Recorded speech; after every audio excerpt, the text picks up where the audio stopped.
सुनो हे यहोवा के सब सेवकों जो रात्रि में यहोवा के भवन में उसकी सेवा करते हो, यहोवा को धन्य कहो।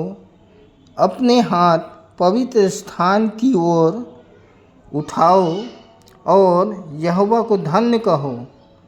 यहोवा जो आकाश और पृथ्वी का सृजनहार है, वह सिय्योन से तुझे आशीष दे। मैं मुख्य आचार्य R.K. सोनवानी आप सभी को जय मसीह की। आज की ऑनलाइन रविवारी आराधना परमेश्वर पिता, परमेश्वर पुत्र और पवित्र आत्मा के नाम से प्रारंभ करते हैं। आमीन और आमीन। आप सभी को जय मसीह की। मेरा नाम अंजलि लाल है। मैं सर्वप्रथम पिता परमेश्वर को धन्यवाद देती हूँ और संचालक मंडल को धन्यवाद देती हूँ जिन्होंने मुझे प्रारंभिक प्रार्थना का अवसर दिया।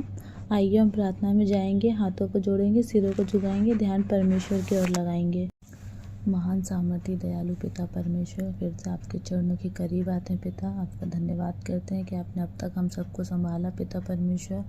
रात को मीठी नींद दी खुदावा, आप सुबह का भोर का प्रकाश दिया पिता। आपका धन्यवाद करते हैं पिता परमेश्वर।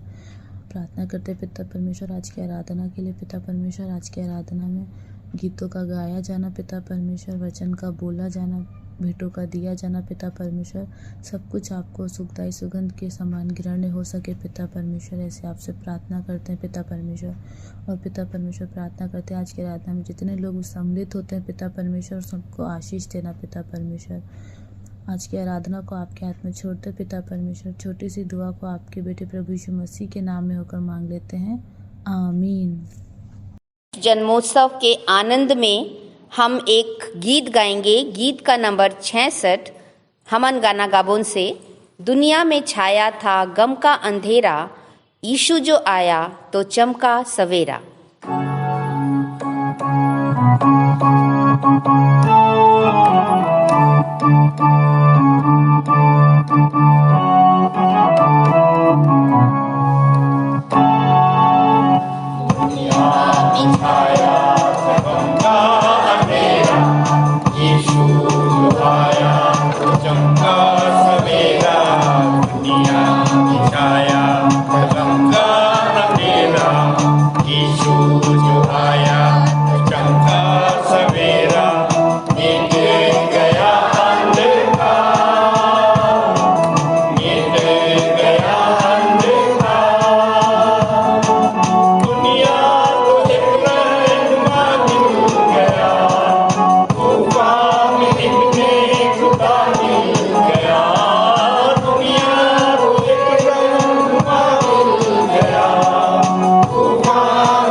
सबको जय मसीह की। मेरा नाम दीक्षा मरकाम है और मुझे प्रभु में आए 10 वर्ष हो चुके हैं। मैं सर्वप्रथम परमेश्वर पिता का धन्यवाद करती हूँ कि उन्होंने मुझे उत्तरवादी पाठ पढ़ने का फिर से मौका दिया। आप सभी को जय मसीह की। मेरा नाम मनोज मरकाम है और मुझे प्रभु में आए 10 वर्ष हो चुके हैं।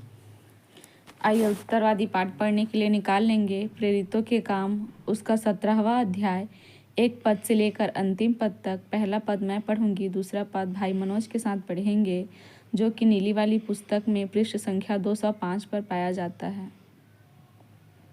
फिर जब वे अम्फिपुलिस और अपिलोनिया से होकर निकले तो थिस्सलुनीके पहुँचे, जहाँ यहूदियों का एक आराधनालय था।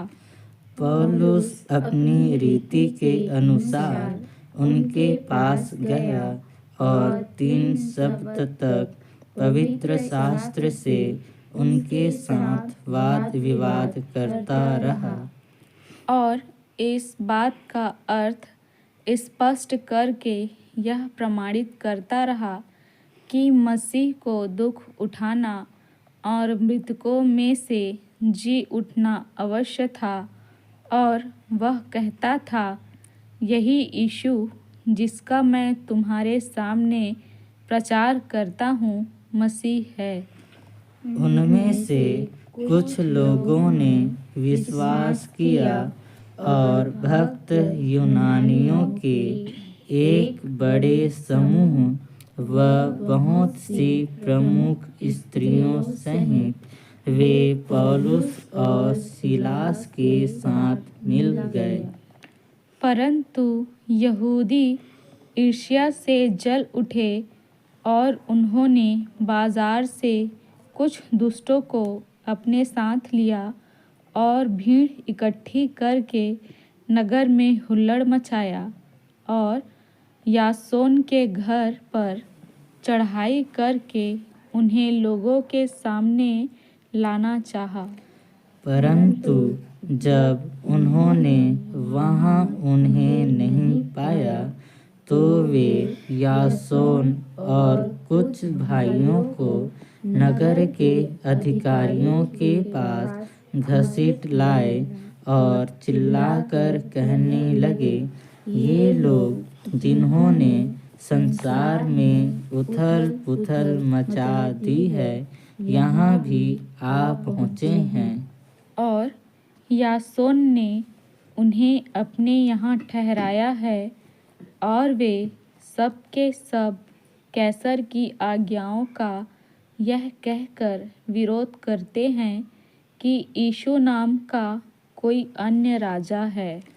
और उन्होंने भीड़ को और नगर के अधिकारियों को, जिन्होंने यह सब सुना था, भड़का दिया। इस पर उन्होंने यासोन और अन्य लोगों से जमानत लेकर उन्हें जाने दिया। भाइयों ने तुरंत रात में ही पौलुस तथा सीलास को बिरिया भेज दिया, जहाँ पहुँचने पर वे यहूदियों के आराधनालय में गए। ये लोग थिस्सलुनीके वाले से अधिक सज्जन थे, क्योंकि उन्होंने बड़ी उत्सुकता से वचन को ग्रहण किया और प्रतिदिन पवित्र शास्त्रों में से खोजबीन करते रहे कि देखें ये बातें ऐसी ही है या नहीं। अतः उनमें से बहुतों ने तथा उनके अनेक प्रतिष्ठित यूनानी महिलाओं और पुरुषों ने भी विश्वास किया। परंतु जब थिस्सलुनीके के यहूदियों को मालूम हुआ कि बिरिया में भी पौलुस ने परमेश्वर का वचन सुनाया है, तो वे वहाँ भी आकर भीड़ को भड़काने और हुल्लड़ मचाने लगे। तब भाइयों ने पौलुस को तुरंत समुद्र तट पर जाने के लिए विदा किया परंतु सिलास और तीमुथियुस वहीं रह गए। पौलुस को पहुंचाने वाले एथेंस तक उसे ले गए और उससे यह आदेश पाकर कि सिलास तथा तीमुथियुस जल्द से जल्द मेरे पास आ जाएं, वे वहां से विदा हुए। जब पौलुस एथेंस में उनकी प्रतीक्षा कर रहा था तो नगर को मूर्तियों से भरा हुआ देखकर वह अपनी आत्मा में जल उठा। अतः वह प्रतिदिन आराधनालय में यहूदियों से तथा गैर यहूदी भक्तों से और बाजार में उनसे जो वहाँ मिलते थे वाद विवाद किया करता था। और कुछ इपिकूरी और स्तोइकी दार्शनिकों ने भी उससे तर्क वितर्क किया। कुछ कह रहे थे, यह बकवादी क्या कहना चाहता है। दूसरों ने कहा, यह तो विचित्र देवताओं का प्रचारक मालूम पड़ता है, क्योंकि वह यीशु और पुनरुत्थान का प्रचार कर रहा था। वे उसे अपने साथ अरियुगुस की सभा में ले गए और पूछने लगे, क्या हम जान सकते हैं कि यह नई शिक्षा जिसका तू प्रचार करता है क्या है? क्योंकि तू हमें कुछ अनोखी बातें सुनाता है, इसलिए हम जानना चाहते हैं कि इन बातों का अर्थ क्या है। क्योंकि सब एथेंस वासी और परदेसी जो वहाँ आया करते थे नई नई बातें कहने और सुनने के अतिरिक्त और किसी बात में अपना समय नहीं बिताते थे। तब पौलुस ने अरियुगुस के बीच में खड़े होकर कहा, हे एथेंस के लोगों, ऐसा लगता है कि तुम सब बातों में बड़े धार्मिक हो। क्योंकि जब मैं घूमते फिरते तुम्हारे पूजने की वस्तुओं का अवलोकन कर रहा था तो मैंने एक वेदी पाई जिस पर लिखा था, अनजाने परमेश्वर के लिए। इसलिए जिसे तुम अनजाने में पूजते हो उसी का संदेश मैं तुम्हें सुनाता हूँ। परमेश्वर जिसने जगत और उसमें की सब वस्तुओं को बनाया, वही स्वर्ग और पृथ्वी का प्रभु है। वह हाथ के बनाए हुए मंदिरों में निवास नहीं करता और न ही मनुष्यों के हाथों से उसकी सेवा टहल होती है, मानो कि उसे किसी बात की आवश्यकता हो, क्योंकि वह स्वयं हमको जीवन, श्वास और सब कुछ प्रदान करता है। उसने एक ही मूल से मनुष्य की प्रत्येक जाति को बनाया कि संपूर्ण पृथ्वी पर बस जाए, और इसीलिए उसने उनका एक निश्चित समय तथा उनके निवास की सीमाएं निर्धारित कर दीं कि वे परमेश्वर को ढूंढे। हो सकता है कि वे उसे टटोल कर पाएं, यद्यपि वह हम में से किसी से दूर नहीं। क्योंकि उसी में हम जीवित रहते, चलते फिरते और अस्तित्व रखते हैं, जैसा कि तुम्हारे अपने कुछ कवियों ने भी कहा है, हम भी तो उसी की संतान हैं। इसी प्रकार परमेश्वर की संतान होकर हमें यह कदापि नहीं समझना चाहिए कि परमेश्वर सोने चांदी अथवा पत्थर की किसी कारीगरी के समान है जो मनुष्य की कला और कल्पना से गढ़ा गया हो। इसलिए अज्ञानता के समयों की उपेक्षा करके परमेश्वर अब हर जगह के सब मनुष्यों को आज्ञा देता है कि पश्चाताप करें, क्योंकि उसने एक दिन निश्चित किया है जिसमें एक मनुष्य के द्वारा जिसको उसने नियुक्त किया है वह धार्मिकता से संसार का न्याय करेगा, और उसने मृतकों में से उसे जिलाकर इस बात को सब मनुष्यों पर प्रमाणित कर दिया है।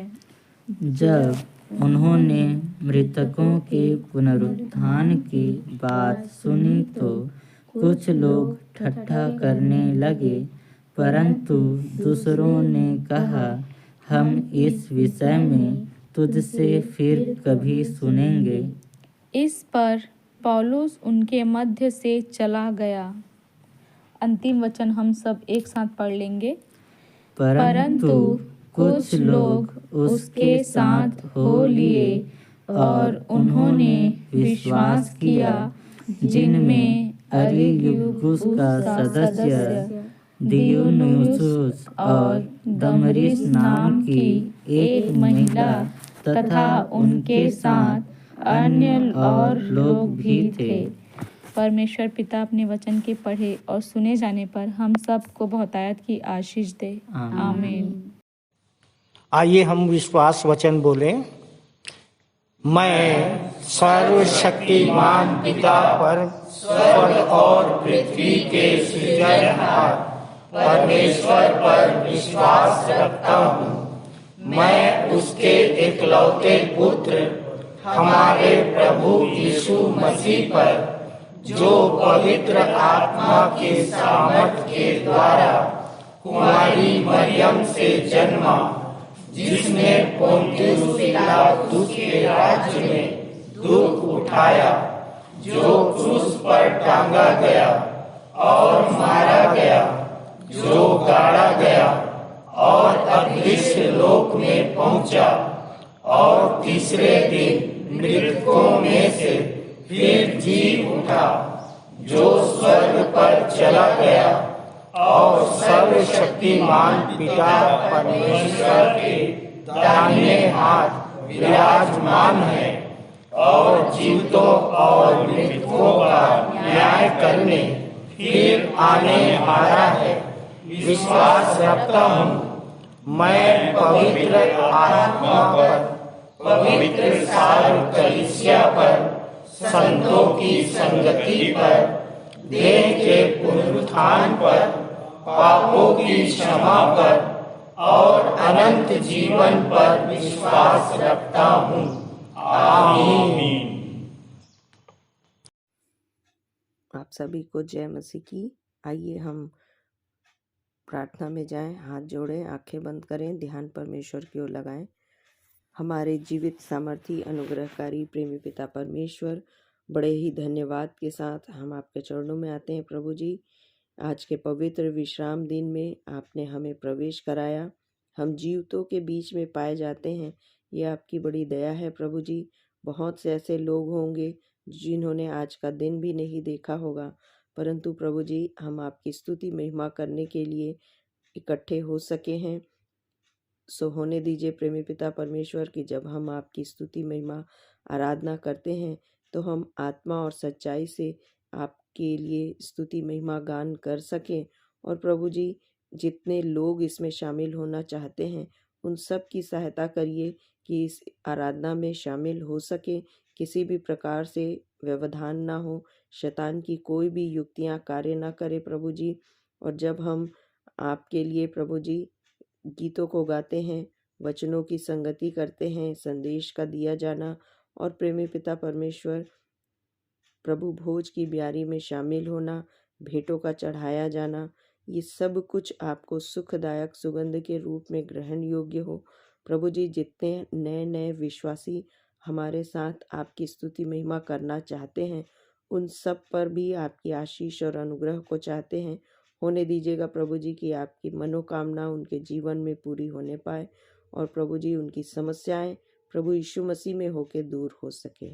प्रेमी पिता परमेश्वर, हम विशेष धन्यवाद करते हैं बीते दिनों में जब हमारे विश्वासी मंडली का प्रांगण हमसे ले लिया गया और प्रभु जी हम आराधना स्तुति करना चाहते थे और आपकी बड़ी दया से हमें प्रभु जी डिसाइपल्स ऑफ क्राइस्ट में आज आराधना का वक्त दिया गया और प्रेमी पिता परमेश्वर हम फिर से इकट्ठे हो सके हैं। होने दीजिए प्रभु जी आपकी बड़ी दया से हम इस आराधना स्तुति को धन्यवाद के साथ पूरी करने वाले हो सकें और प्रेमी पिता परमेश्वर इस आराधना में आप अल्फा और ओमेगा होइएगा।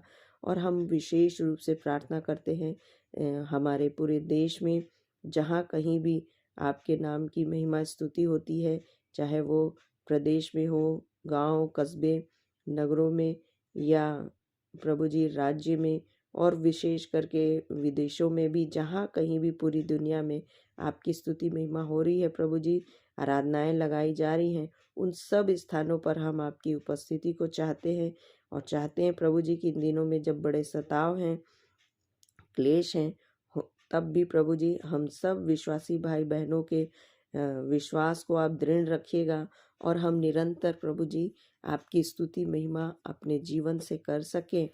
और प्रेमी पिता परमेश्वर, अंत तक जो धीरज रखेगा वो जीवन का मुकुट पाएगा। सो होने दीजिए प्रभु जी कि हमारे धीरज को आप बनाए रखिएगा और निरंतर प्रभु जी हम आपकी संगति में बने रह सकें। और प्रेमी पिता परमेश्वर, हम प्रार्थना करते हैं हमारे जितने भी कलीसियाएं लगाई जाती हैं प्रभु यीशु मसीह के नाम से, उन सब को आप सुरक्षित रखिएगा और वहाँ से आपके नाम का प्रचार प्रसार निरंतर होने पाए। हम प्रार्थना करते हैं प्रभु जी कि हमारे देश में आपके द्वारा दिए गए जितने भी अधिकारी हैं, मंत्रिमंडल हैं और प्रेमी पिता परमेश्वर जो समाज के अगुवे हैं, उन सब को हम आपके पवित्र हाथों में सौंपते हैं और चाहते हैं प्रभु जी कि आप उन्हें ज्ञान बुद्धि और समझ दीजिएगा कि देश का, समाज का संचालन प्रभु जी आपके डर और भय में कर सकें, सच्चाई और निष्ठा के साथ ईमानदारी से प्रभु जी न्याय कर सकें। और प्रेमी पिता परमेश्वर, हमारे देश में आपकी दया से प्रभु जी शांति बनी रहे और प्रेमी पिता परमेश्वर यहाँ पर हम निरंतर आपकी महिमा करने वाले हो सकें। जैसा कि हमारा देश धर्मनिरपेक्ष देश है, सो होने दीजिए कि हम सबके अधिकारों की सुरक्षा हो सके। और प्रेमी पिता परमेश्वर, हम आपसे प्रार्थना करते हैं उसी प्रकार से हम आपके नाम को प्रभु जी न केवल मुंह से बोलने वाले, आदर करने वाले, बल्कि प्रभु जी हम अपने आचरण के द्वारा भी मसीहा के गुण को प्रकट करने वाले हो सकें। इन दिनों में जब हमारे बीच में बड़े मसीहियों के बीच में सताव हो रहे हैं, प्रभु जी होने दीजिए कि हमारे आचरण से हमारे जितने भी विरोध में खड़े होते हैं, उन सब पर भी आपकी आशीष अनुग्रह बनी रहे कि वो लोग भी प्रभु जी एक सत्य को जाने और सत्य उन्हें आज़ाद करे और वो लोग भी प्रभु जी आपके विश्वास में, आपके चरणों में आने वाले हो सके। प्रेमी पिता परमेश्वर, हम प्रार्थना करते हैं हमारी चर्चेस के जितने भी घटक हैं, फिर चाहे वो प्रेमी पिता परमेश्वर हमारे प्राचीन गण हैं, महिला सभा है, जवानों की सभा है, संडे स्कूल है, हमारे संडे स्कूल के बच्चों को विशेष आशीष दीजिएगा प्रभु जी। जब छोटी ही उम्र में वो प्रभु यीशु मसीह के वचन को ग्रहण करते हैं, होने दीजिए कि इनकी नींव इतनी मजबूत रहे कि आने वाले दिनों में आपके नाम की महिमा का कारण बन सके। और उसी प्रकार से हमारे जवानों को हम आपके हाथ में सौंपते हैं प्रभु जी। जवानी के दिन में अपने अपने सृजनहार को स्मरण कर सकें और आपके नाम को महिमा दे सके प्रभु जी।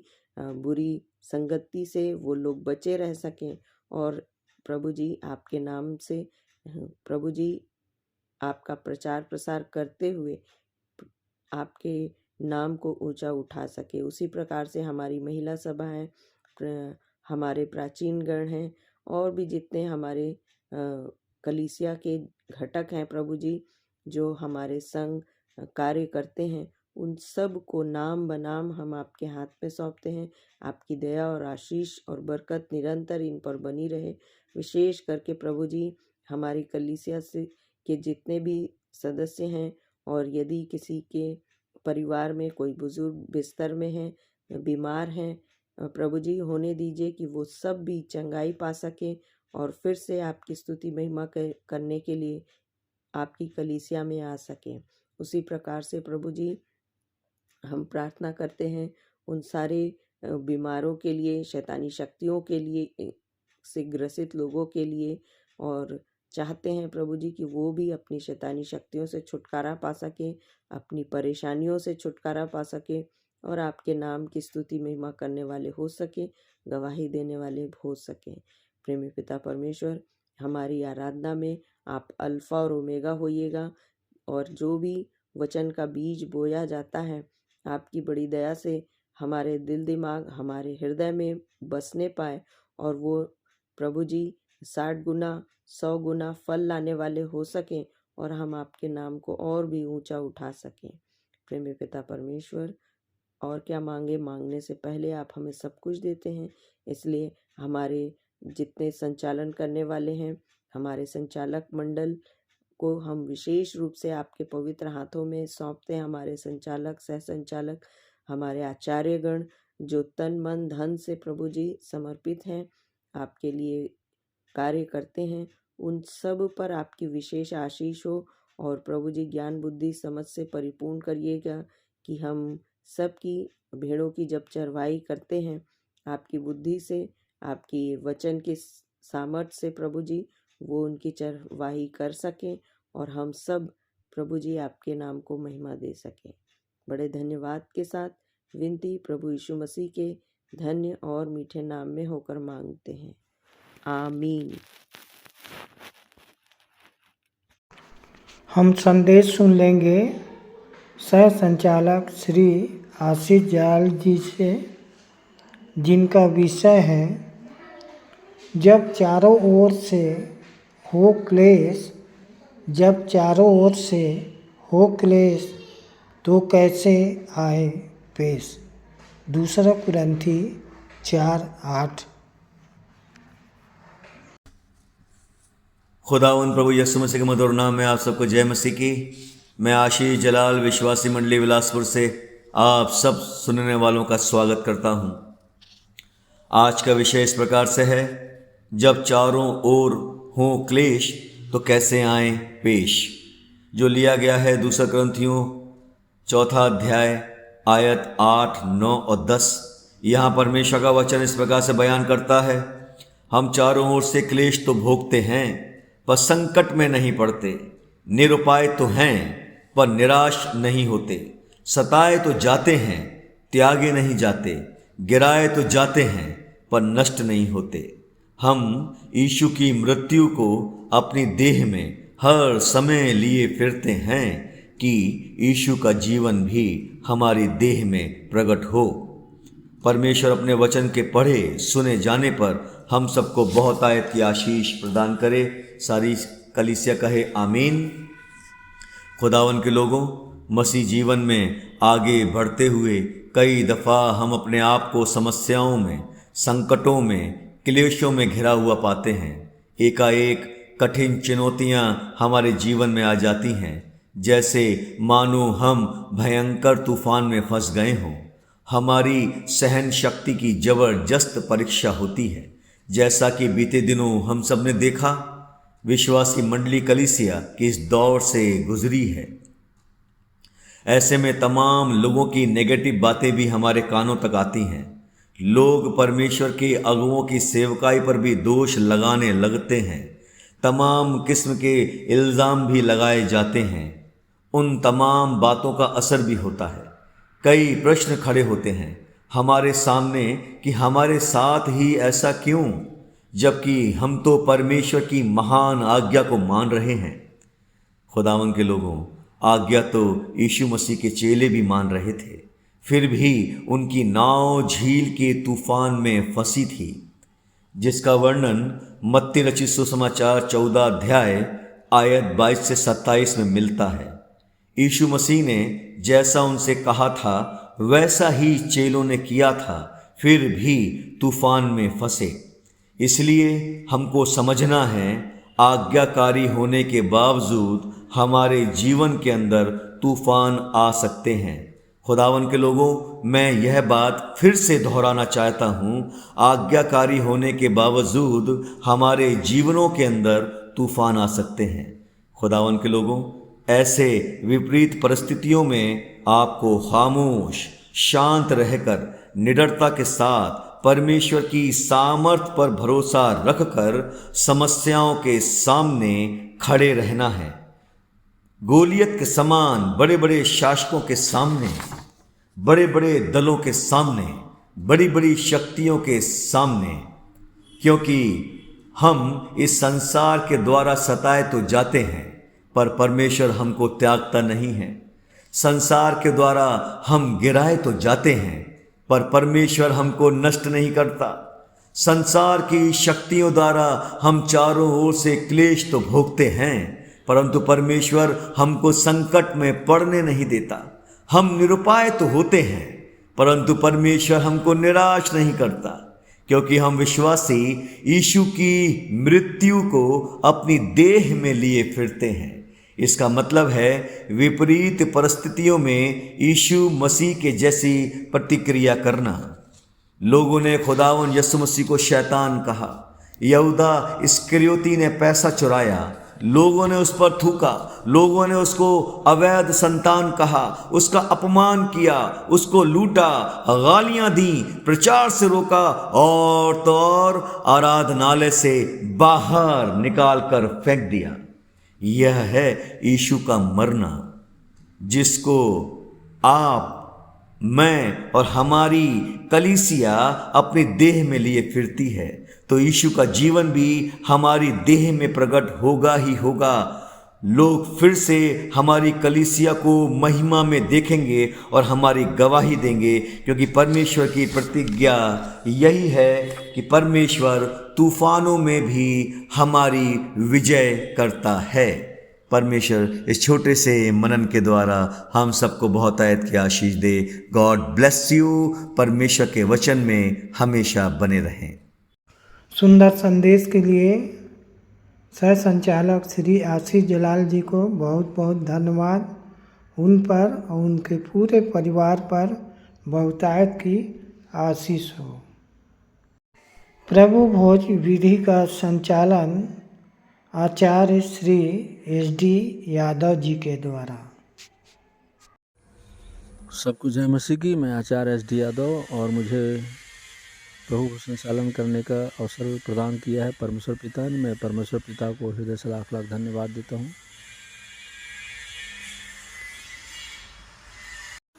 क्योंकि यह बात मुझे प्रभु से पहुँची और मैंने तुम्हें भी पहुँचा दी कि जिस रात यीशु मसीह ने जब वो पकड़वाया गया, रोटी ली और धन्यवाद करके उसे तोड़ी और कहा, लो यह मेरी देह है, मेरे स्मरण के लिए यही किया करो। और इसी रीति से उसने ब्यारी के पीछे कटोरा भी लिया और कहा, यह कटोरा मेरे लहू में नई वाचा है, जब कभी इसे पियो तो मेरे स्मरण के लिए यही किया करो। क्योंकि जब तुम यह रोटी खाते हो, इस कटोरे में से पीते हो, तो प्रभु की मृत्यु को जब तक वह ना आए प्रचार करते हो। आइए हम प्रार्थना करें। पिता, हम धन्यवाद देते हैं, आपने हमें पाप और मृत्यु के अधिकार से स्वतंत्र किया है। पिता परमेश्वर, जिस पाप की सज़ा हमें मिलनी चाहिए थी, उस पाप को अपने ऊपर लेकर हमारे सारे पापों के लिए, सारे श्रापों को अपने देह पर लेकर के उस पर बलिदान हो, अपना बहुमूल्य अनमोल रक्त को बहाया, ताकि हम अनंत मृत्यु के दंड से बचाए जा सकें और अनंत जीवन को प्राप्त कर सकें, अर्थात अनंत काल तक के लिए आपके संग और साथ हम स्वर्ग में निवास करने वाले हो सकें। क्योंकि आपने हमारे पापों के अनुसार हमसे व्यवहार नहीं किया और ना ही हमारे अधर्म के कामों के अनुसार हमसे बदला लिया, परंतु आप हमारे ही अपराधों के कारण घायल किए गए, हमारे अधर्म के कामों के हेतु कुचले गए, हमारी ही शांति के लिए आप पर ताड़ना पड़ी कि आपके कोड़े खाने से हम चंगे हो जाएं। पिता परमेश्वर, प्रभु जी, आपके बहाए हुए लहू को हम सदा स्मरण करते हुए प्रभु जी हम आपके डर और भय में जीवन को जीने वाले हो सकें, और जिस मकसद के लिए आपने हमें चुना है प्रभु जी, उस मकसद, उस उद्देश्य को हम जीवन पर्यंत प्रभु जी आपके पीछे चलते हुए प्रभु जी उसे अंजाम में पहुंचाकर आपके चुने जाने को हम सार्थक करने वाले हो सके। हम धन्यवाद देते हैं, आपने हमारी विनती सुनी है। प्रभु जी हमारे अंदर के सारी बुराइयों को, सारे अवगुणों को दूर करना और पिता परमेश्वर आत्मा के 9 फल के अनुसार जीवन जीने की शक्ति और सामर्थ्य में प्रदान करना। प्रभु यीशु मसीह के नाम से इस विनती को मांगते हैं, आमीन। प्रभु भोज पर सुंदर टिप्पणी के लिए आचार्य श्री SD यादव और उनके पूरे परिवार को प्रभु बहुतायत की आशीष दें।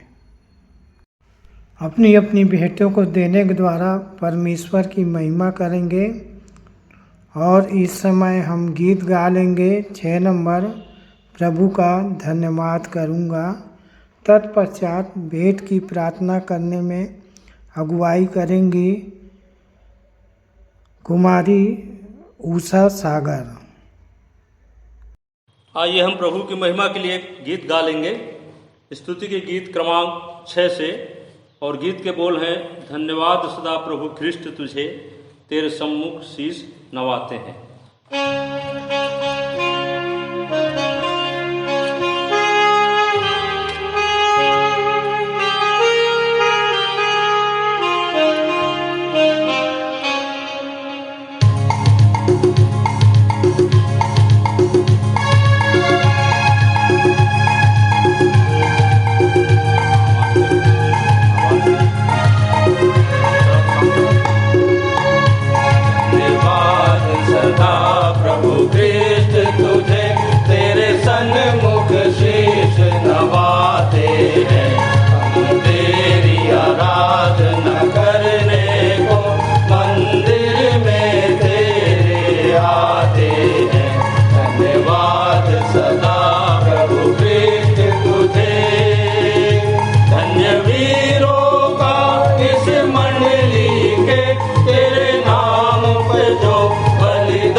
तेरी आराधना करने को मंदिर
सबको जय मसीह की। मेरा नाम विनीता लक्ष्मी भार्गव है। मैं विश्वासी मंदिर बिलासपुर से हूँ और प्रभु में आए 12 वर्ष हो गए। मैं सर्वप्रथम पिता परमेश्वर और अपने अगुओं का धन्यवाद करती हूँ कि मुझे भेंट की प्रार्थना करने का अवसर दिया। आइए प्रार्थना में जाएं, हाथ जोड़े, सिर झुकाएं, अपना ध्यान परमेश्वर की ओर लगाएं। आकाश के झरोकों को खोलकर अपरंपार आशीषों के वर्षा करने वाले अत्यंत महान सामर्थी दयालु पिता परमेश्वर, मसीह यीशु के नाम में एक बार फिर आपके चरणों के समीप आते हैं, प्रार्थना करते हैं। पिता परमेश्वर, आप ही के आशीषों में से दिए हुए, समस्त आशीषों में से दिए हुए छोटा सा अंश प्रभु जी आपके चरणों के समीप लाए हैं। पिता परमेश्वर, इसे बड़ी दया से ग्रहण कीजिएगा। पिता परमेश्वर, जिन छोटे बड़े हाथों ने दिया है हुआ पिता परमेश्वर, उन पर, उनके घर परिवार पर, उनके काम धंधों पर, रोजी रोजगार पर आपकी आशीष हो प्रभु जी। जिन भाई बहनों ने पिता परमेश्वर विशेष भेंट दिए हैं पिता परमेश्वर, चाहे वो शादी की सालगिरह पर हो, जन्मदिन पर हो, नौकरी पर हो या अन्य किसी अवसर के लिए पिता, हे पिता परमेश्वर, उनके जीवन में पिता परमेश्वर ये अवसर बार बार आने पाए। पिता परमेश्वर, ये सारे भेंट पिता परमेश्वर आपके राज्य की बढ़ोतरी में काम आने पाए प्रभु जी। विनती प्रार्थना करते हैं पिता, हमें मौद्रिक मानसिकता से बचाना प्रभु जी, परंतु निर्बलता में सामर्थ की सिद्धि देना पिता परमेश्वर। इससे बढ़कर परमेश्वर पिता, हम अपने आप को जीवित, पवित्र और परमेश्वर को भावता हुआ बलिदान करके चढ़ा सके प्रभु जी, ऐसी आपसे विनती प्रार्थना करते हैं पिता। और क्या मांगे प्रभु जी, मांगने से पहले आप सब कुछ देने वाले हो पिता। आगे की शेष आराधना को आपके सर्वसमर्थी हाथों में सौंपते हुए छोटी दुआ यीशु के नाम से मांगते हैं, आमीन। सबको जय मसीह की। आइए अंत में सुन लेते हैं अपने मंदिर के संचालक जी द्वारा पिछले सप्ताह के संदेशों की समीक्षा एवं उत्तरवादी पाठ पर संक्षिप्त टिप्पणी तथा आज के व्यवहारिक जीवन में इसका उपयोग। प्रभु यीशु मसीह के मधुर और मीठे नाम में आप सबको जय मसीह की।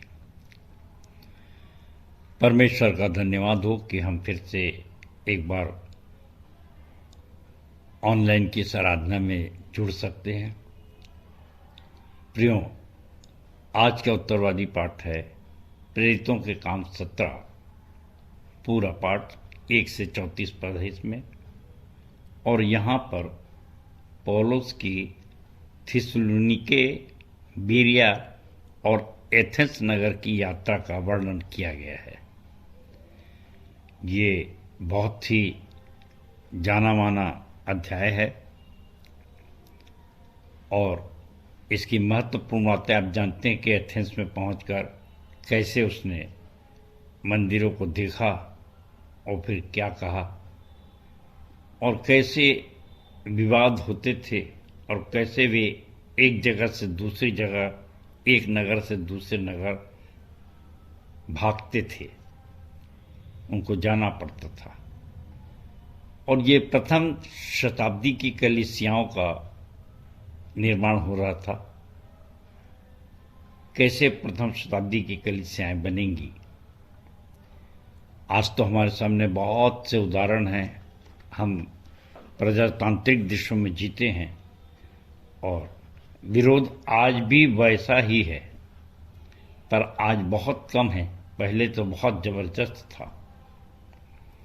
और आइए देखते हैं शुरू की 3 आयतों में कि कैसी कैसी परिस्थिति आती है।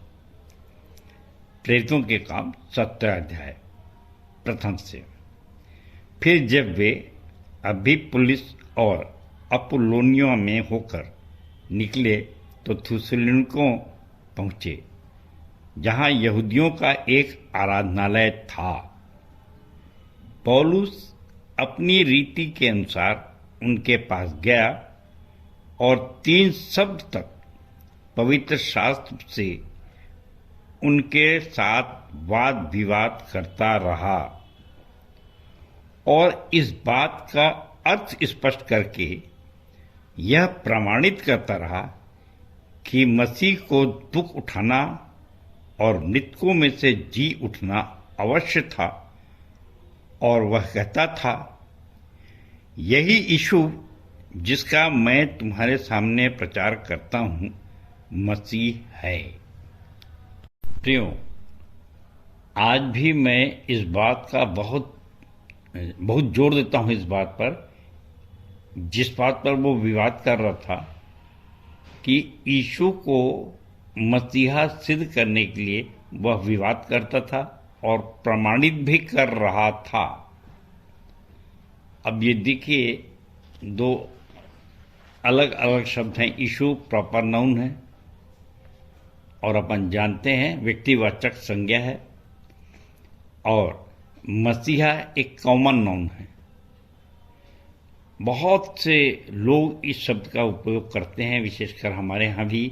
गरीबों का मसीहा, दलितों का मसीहा, बहुत सारी बातें।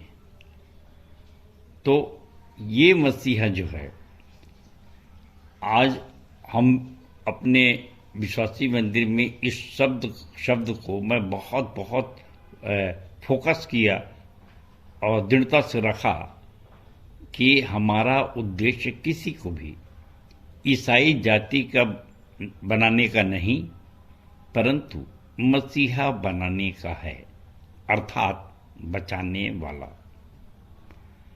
और कितने लोग इस वचन को, इस बोर्ड को पढ़ करके बड़े प्रभावित होते हैं, क्योंकि हल्ला तो संसार में इसी बात का है, इन लोग धर्मांतरण करते हैं, ईसाई बनाते हैं, परंतु कोई नहीं कहता कि इन लोग मसीहा बनाते हैं। क्योंकि आए दिन अखबार में जब भी कोई किसी को बचाता है तो ये शब्द का उपयोग किया जाता है कि अचानक कोई मसीहा पहुंच गया। इस पर बहुत सी फिल्म भी बनी, और इस शब्द का कितना महत्व है। और जो ईसा को मानते हैं वो ईसाई हैं, हम बोलते, परंतु जो मसीहा को मानते हैं वे मसीही हैं। और इसलिए प्रियो, इस शब्द का भरपूर प्रयोग करिए, क्योंकि मेरे देखने में, प्रचलन में, हमारे जो मसीही भाई भी हैं, क्रिश्चियन भाई भी हैं, उसका उपयोग इस ढंग से नहीं करते थे।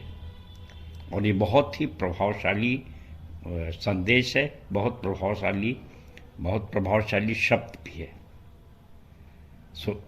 इस बात को विशेष रूप से ध्यान दीजिए कि पौलुस वाद विवाद करता रहा और यीशु को मसीहा सिद्ध और प्रमाणित कर रहा था।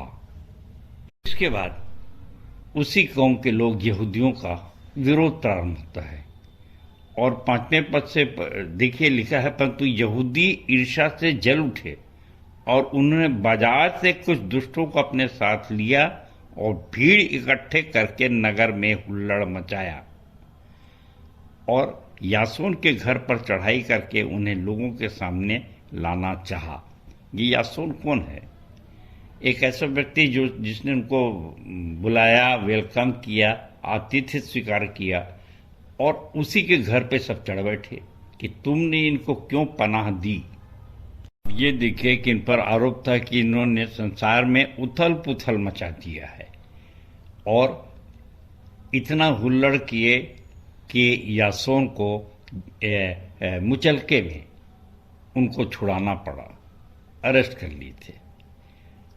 यानी जो मदद करता है उसको भी इस कष्ट को झेलना पड़ता है। बाकायदा वे चार्ज लगाते थे कि ये जो प्रचारक हैं, पौलुस वगैरह, उनके साथ के लोग, ये कैसर को नहीं मानते बल्कि यीशु नाम के एक अलग राजा को मान्यता देते हैं। और इस प्रकार से उन्होंने राजा को भी घबरावा दिया, डरा दिया।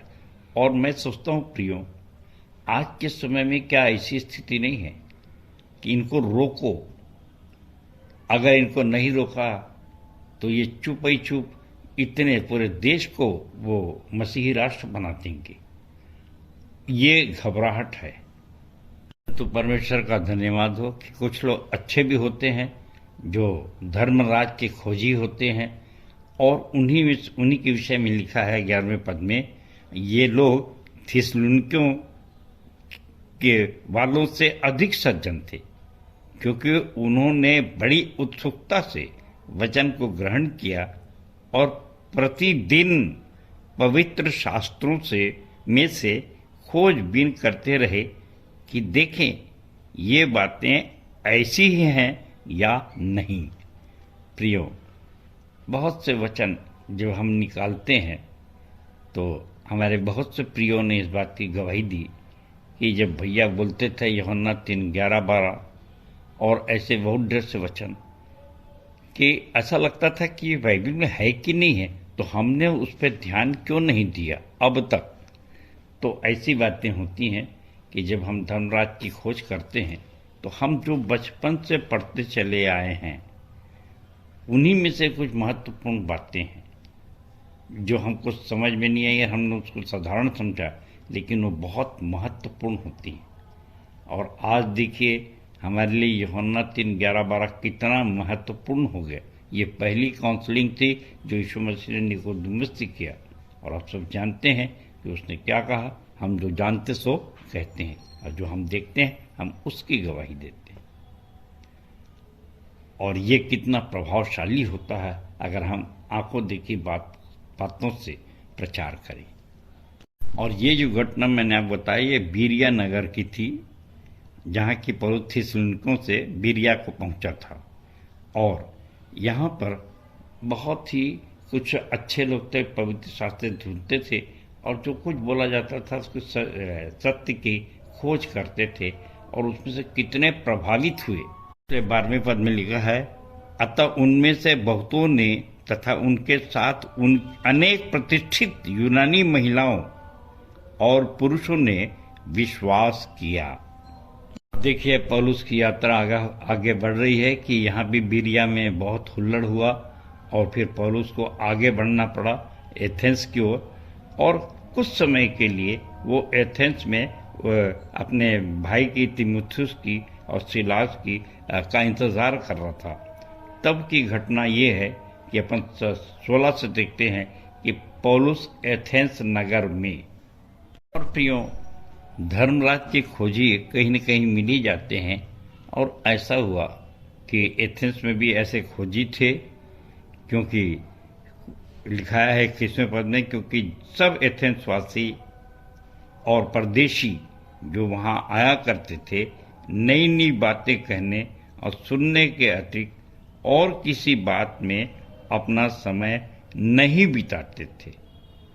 तब पौलुस ने अरियुगुपुस के बीच में खड़े होकर कहा, हे एथेंस के लोगों, ऐसा लगता है कि तुम सब बड़े बातों में बड़े धार्मिक हो, क्योंकि मैं घूमते फिरते जब तुम्हारे पूजने की वस्तुओं को अवलोकन कर रहा था तो मैंने एक वेदी पाई जिस पर यह लिखा था, अनजाने परमेश्वर के लिए, इसलिए जिसे तुम अनजाने में पूजते हो उसी का संदेश मैं सुनाता हूँ।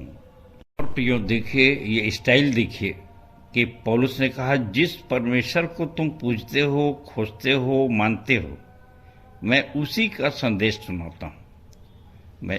और उसे 24 में कहा, परमेश्वर जिसने जगत और उसमें की सब वस्तुओं को बनाया वही स्वर्ग और पृथ्वी का प्रभु है। वो हाथ के बनाए हुए मंदिरों में निवास नहीं करता। प्रियो, इस वचन को अपन सब जानते हैं। अब देखिए कैसी कैसी कितनी ढेर सारी बातें उसने बताई, और मैं आपके सामने पढ़ रहा हूँ उसका सारांश। 31वां पद, क्योंकि उसने एक दिन निश्चित किया है जिसमें एक मनुष्य के द्वारा जिसको उसने नियुक्त किया है वह धार्मिकता से संसार का न्याय करेगा, और अपने मृतकों में से उसे जिलाकर इस बात को सब मनुष्यों पर प्रमाणित कर दिया है। और उसने मृतकों में से उसे जिलाकर इस बात को सब मनुष्यों पर प्रमाणित कर दिया है। तो अंत के वचनों में 32 से पढ़ रहा हूं आप सामने। जब उन्होंने मृतकों के पुनरुत्थान की बातें सुनी तो कुछ लोग ठट्ठा करने लगे, परंतु दूसरों ने कहा, हम इस विषय में तुझसे फिर कभी सुनेंगे। इस पर पौलुस उनके मध्य में से चला गया, परंतु कुछ लोग उसके साथ हो लिए और विश्वास किया, जिनमें अरियुपगुस का सदस्य दियुसिसुस और दमरिस नाम की एक महिला तथा उसके साथ अन्य लोग भी थे। सुप्रियो, मैं इस संदेश के साथ पौलुस की यात्रा का एक नक्शा भी अटैच कर रहा हूँ कि देखिए कैसे कैसे पौलुस यात्रा करता था और वो स्थान कहाँ कहाँ पर है। और आज अगर हम स्थिति देखते हैं आज की स्थिति में कि उस समय से वे सताव सह रहे थे, लोग पसंद नहीं करते थे, एक जगह से दूसरे जगह उनको भागना पड़ता था, परंतु परमेश्वर का धन्यवाद हो कि थोड़ी थोड़ी आत्माएं जीती जाती थी। कुछ लोग सत्य को पकड़ लेते हैं और कुछ लोग सत्य को नहीं पकड़ते। प्रियो, जब यहूदियों की बात आती है तो बाइबिल के पुराने नियम की बातें समझ लीजिए कि वे लोग थे जो कि पुरानी बाइबिल पर विश्वास करते थे। और आज भी जो यहूदी हैं, हम लोग तो घूमने गए थे और वहाँ यरूशलेम वगैरह देखा, बहुत सारे यहूदी हैं जो आज भी किसी मसीहा का इंतज़ार कर रहे हैं। और अब आगे के संदेश को हम दूसरे भाग में सुनने जा रहे हैं। आइए चलते हैं। अब संदेश के हम दूसरे भाग में हैं और हमने आज उत्तरवादी पाठ में पढ़ा है प्रेरितों के काम 17:1 से 34 पद, और उसमें पौलुस की यात्रा थिस्सलुनीके, बिरिया और एथेंस नगर में। और हम देख रहे हैं कि इस यात्रा में कैसी कैसी समस्याएं आती थी। और थोड़ा सा भी अगर समय मिलता है तो पौलुस जो एथेंस शहर में घूम रहा था अपने दो साथियों के इंतज़ार में, सिलास और तीमुथियुस के इंतज़ार में, तो थोड़ा सा खाली समय मिला और उसी में वो प्रचार करने एथेंस में निकल गया। और प्रियो, ये थोड़े से समय में ही कुछ ऐसे तर्क दे दिए जिससे बहुत से लोग प्रभु के लिए जीते जा सके। और जैसे कि हम आगे बढ़े और देख रहे हैं कि यहूदी एक कौम थी और जो है वे आज भी किसी मसीहा का इंतज़ार कर रहे हैं। और मेरे प्रियो, मेरे साथियों, मैं बहुत ही प्यार से आपको ये बताना चाहता हूँ कि कितनी सरल भाषा है और कितनी सरल बात है कि हम जो प्रारंभ किया था उस बात को ध्यान रखिए कि हमारा उद्देश्य किसी को भी ईसाई जाति बनाने का नहीं, परंतु मसीहा बनने का है। और स्वयं यीशु मसीह मसीहा बनने के लिए आए और उसी तर्क को ये दे रहा है कि अवश्य है कि उसका मारा जाना, गाड़ा जाना और तीसरे दिन मृतकों में से जी उठना आवश्यक था ताकि वो मसीहा बन सके। और जब वो मसीहा बन गया तो उसने सबसे पहले मेरे और आपको मसीहा बनाया। और मसीहा बनना कोई बहुत बड़ी प्रक्रिया नहीं है। जिससे मैंने बताया, संसार में जब भी कोई किसी को बचाता है तो बाकायदा जो टीवी वाले, रेडियो वाले, अखबार वाले भी बोलते हैं अचानक ही कोई मसीहा आ गया और वहाँ आग लगी हुई थी और इतने लोग को बचा लिया। और एक्सीडेंट हुआ था और ट्रेन एक्सीडेंट हो गया और अचानक कुछ मसीहा लोग वहाँ पहुँचे और उन्होंने बचा लिया। तो ये क्या ईसाइयों से संबंधित है? इस बात को जितना भी आप फ्लैश कर सकते हैं, जितना भी उठा सकते हैं, अवश्य उठाइए। और भले ही ये बहुत प्रचलित बात है, बहुत प्रचलित कविता है, परंतु हम जानते हैं कि ये बहुत महत्वपूर्ण है कि ज़िंदगी तो बेवफा है, एक दिन ठुकराएगी, मौत महबूबा है, साथ लेकर जाएगी, और मर कर जीने की अदा जो दुनिया को दिखाएगा वो मुकद्दर का मसीहा मेरे प्रियो कहलाएगा। तो इन्हीं सब बातों से मैंने सीखा कि कैसे हमको मसीहा और मसीहा को फ्लैश करना है और दिखाना है। यदि हम मसीहा नहीं हैं तो हम फिर दूसरों को कैसे बचाएंगे। और आप अपने आप को मसीहा घोषित करें या ना करें, लेकिन जिनको भी आपने बचाया है, जिसको भी आपने प्रेम किया है, कौन सा प्रेम, किसी खोजी भ्रमित आवश्यकमंद व्यक्ति को सच्चे परमेश्वर के ज्ञान एवं आचरण से, अर्थात यीशु मसीह के ज्ञान के चरित्र पर, अर्थात यीशु मसीह के ज्ञान एवं आचरण से अवगत कराना ही प्रेम है। और ये जब आप किसी को अवगत कराते हैं तो निश्चित रूप से वो बचाया जाएगा और निश्चित रूप से वो भी हमारे और आपकी तरह इस जीवन में बहुतायत का जीवन और परलोक में अनंत जीवन को प्राप्त करेगा। परंतु इतना बस कहने के लिए आपको बहुत से कष्ट सहने पड़ सकते हैं, बहुत तकलीफ हो सकती है।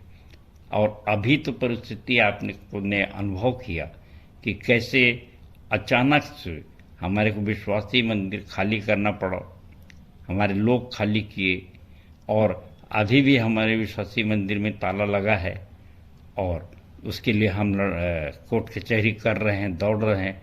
परंतु परमेश्वर का धन्यवाद हो, कोई न कोई ऐसे लोग मिले, हमको बड़े चर्च के पास बान लोग मिले जिन्होंने हमको हाथों हाथ उठाया, मदद की। और आज परमेश्वर का धन्यवाद हो कि हम अपने मॉर्निंग डिवोशन को भी अच्छे से ले पा रहे हैं और बड़े चर्च में, और जैसे बताया जाता है कि सिविल लाइन थाने के बाजू में है ये चर्च, और जो लोग सुन रहे हैं संदेश वो आ सकते हैं।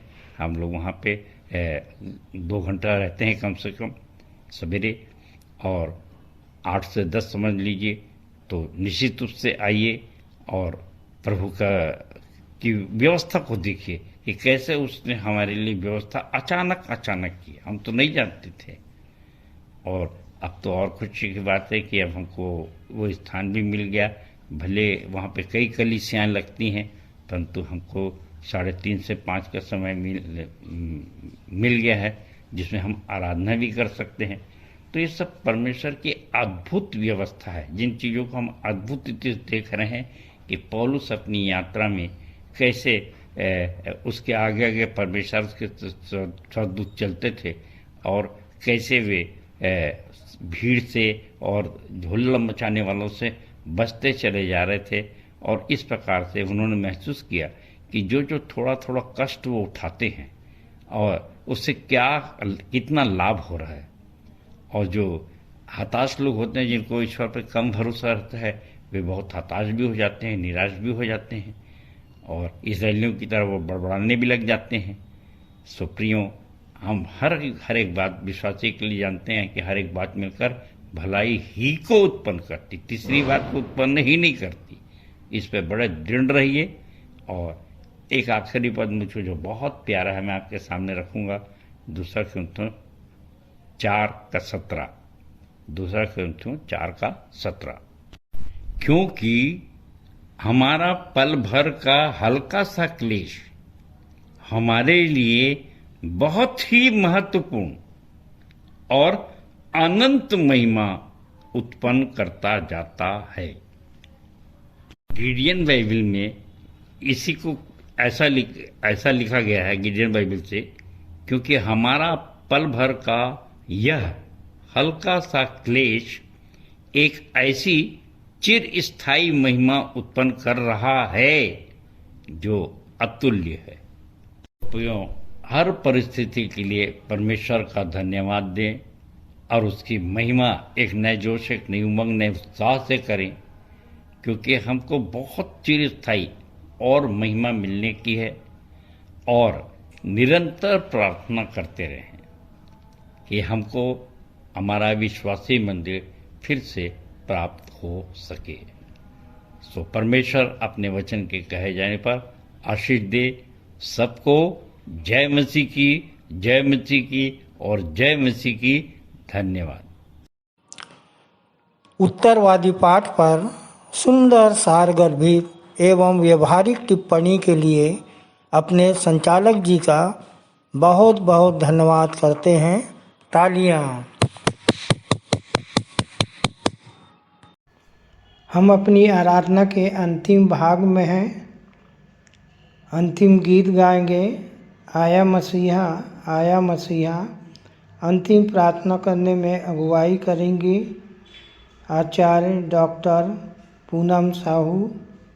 प्रभु की प्रार्थना और संचालक जी की आशीष से सभा का समापन करेंगे। धन्यवाद। बड़े दिन की खुशियों को जारी रखते हुए आइए हम एक और गीत परमेश्वर की महिमा में गाएं। गीत का नंबर 37 स्तुति के गीत से।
सबको जय मसीह की।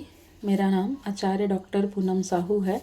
आइए हम सब प्रार्थना में जाएंगे। हाथ जोड़ लीजिए, आंखें बंद कर लीजिए, सिर झुका लीजिए।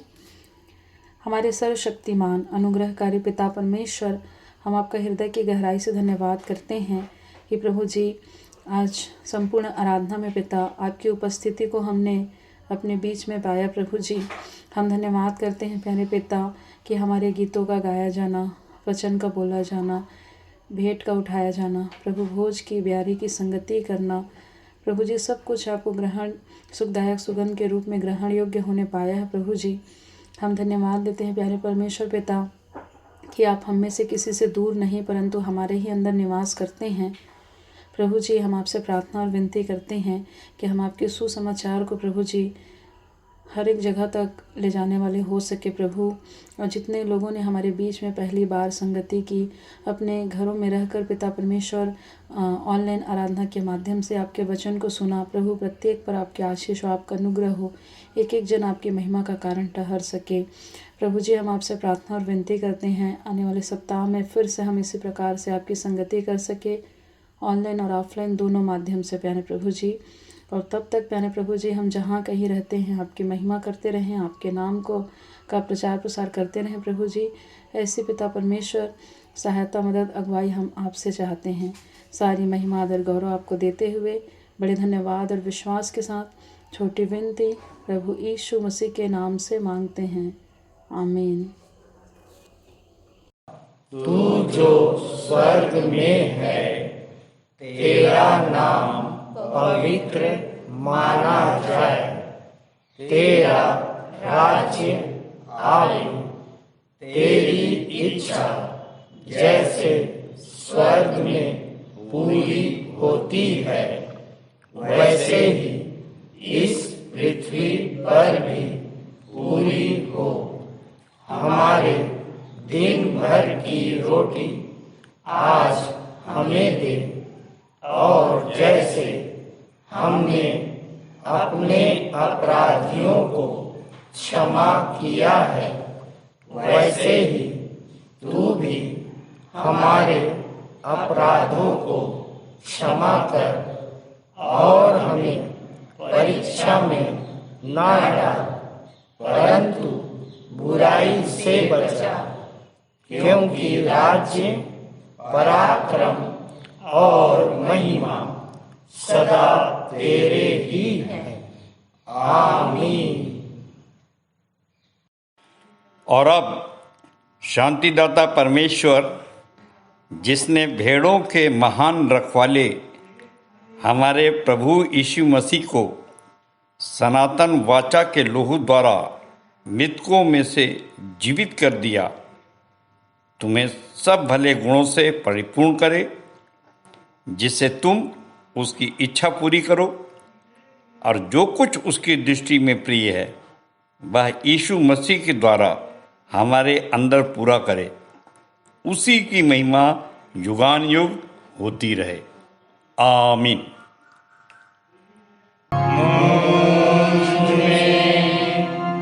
यीशु की शोभा दिखाई,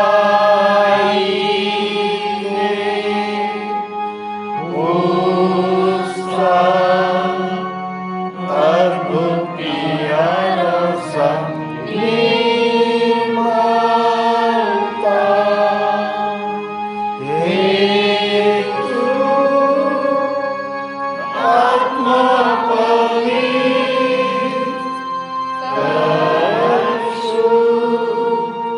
मेरा शरीर मुझ में यीशु की शोभा दिखाई दे, आमीन, आमीन। आप सबको जय मसीह की। जय मसीह की।